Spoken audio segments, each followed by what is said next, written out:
How the dog came to live with man, from the Bushogo people, Congo. There was a time ago when the dog and the jackal lived together in the wilderness as brothers. Every day they hunted together, and every evening they laid out on the grass whatever they had caught, making sure to divide the meal equally between them. But there were evenings when they both returned from a day's hunting empty-handed, and on these occasions they would curl up side by side under the stars, dreaming of the bush calf or the plump zebra they had come so close to killing. They had never before gone without food for longer than 2 days, but then, without warning, they suffered a long spell of bad luck, and for over a week they could find nothing at all to eat. On the 8th day, although they had both searched everywhere, they returned to their shelter without meat, feeling exhausted and extremely hungry. To add to their misery, a bitter cold wind blew across the bush, scooping up the leaves they had gathered for warmth, leaving them shivering without any hope of comfort throughout the long night ahead. Curled up together, they attempted to sleep, but the wind continued to howl and they tossed and turned despairingly. "Jackal," said the dog after a while, "isn't it a terrible thing to go to bed hungry after all the effort we have put in today?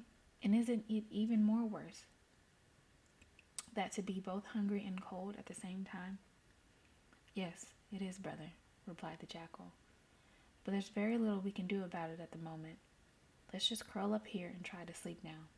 Tomorrow, as soon as the sun rises, we will go out hunting again, and with any luck we will be able to find some food to satisfy us."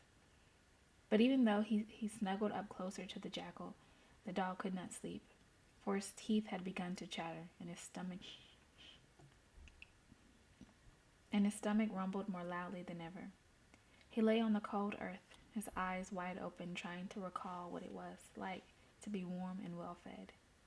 "Jackal," he piped up again, "man has a village quite close to this spot, doesn't he?" "Yes, that is true," answered the jackal wearily, "but what difference can that make to us right now?" "Well," replied the dog, "most men know how to light a fire, and fire would keep us warm if we crept near enough to one." "If you're suggesting that we take a closer look," said the jackal, "you can forget about it. I'm not going anywhere near that village. Now go to sleep and leave me in peace." But the dog could not let go of the idea, and as he thought about it more and more, he began to imagine the delicious meal he would make of the scraps and bones left lying around by the villagers. "Please come with me," he begged the jackal. "My fur is not as thick as yours, and I am dying here from cold and hunger." "Go there yourself," growled the jackal. "This was all your idea. I want nothing to do with it." At last the dog could stand it no longer. Forgetting his fear, he jumped up and announced boldly, "Right, I'm off. Nothing can be worse than this. I'm going to that village, sit by the fire, and perhaps I'll even come across a tasty bone. If there's any food left over, I'll bring you some. But if I don't return, please come and look for me."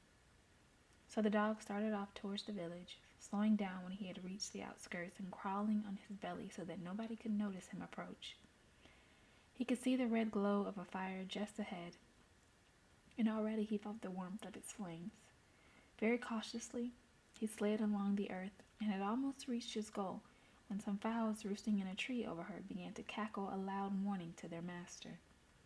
At once a man came rushing out from a nearby hut and, lifting his spear high to the air, brought it down within an inch of where the dog lay.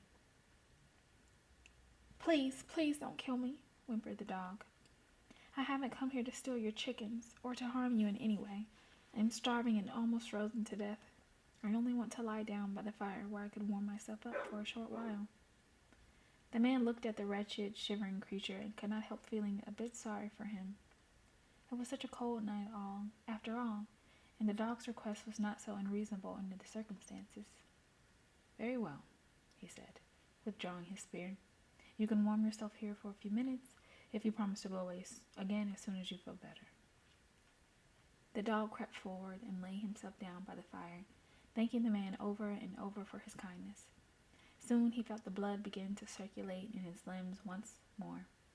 Slowly uncurling himself, he stretched out before the flames, and there, just in front of him, he noticed a fat and juicy bone, thrown there by the man at the end of his meal. He sidled up alongside it and began to devour it, feeling happier than he had done for a very long time. He had just about finished eating when the man suddenly reappeared. "Aren't you warm enough yet?" he asked, rather anxious to get rid of his visitor from the bush. "No, not yet," said the dog, who had spotted another bone he wished to gnaw on. "Just a few more minutes, then," said the man, as he disappeared inside his hut once more. The dog grabbed hold of a second bone and began crushing it in his strong jaws, feeling even more contented with himself. But soon the man came out of his hut and asked again, "When are you going to get up and go? Surely you must be warm enough by now."